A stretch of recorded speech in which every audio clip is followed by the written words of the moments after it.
Once you can play some chords, your next goal is to practice changing between them. C and A minor share two notes. So keep your first and second fingers in place and just move your third finger. This is called anchoring. Anchoring produces much smoother changes than taking all your fingers off the neck. Spend a few minutes each day shifting between the chords you know, just to get your fingers used to the movements. We're using C and A minor here, but practice with all the chords you know. A minor and E minor share this one fretted note on the fourth string. This gives you a choice of fingerings. Here's the A minor.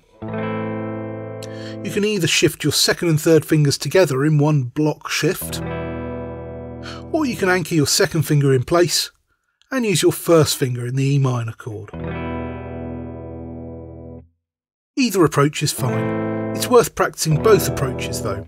All you have to do is spend a few minutes practicing the change with both fingerings.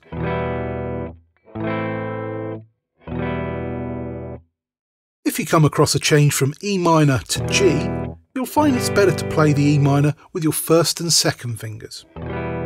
This is so that you can anchor your first finger in place, ready for the change to G.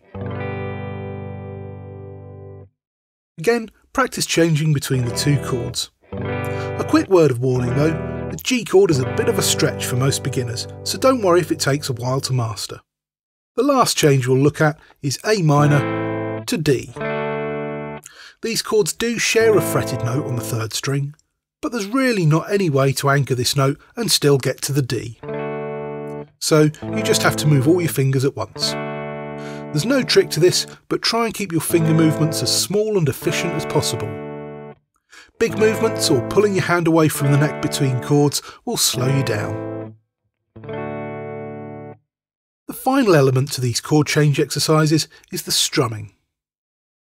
Strum 5 strings for the C and the A minor. Strum all 6 strings for E minor and G. And finally, strum only 4 strings on the D chord.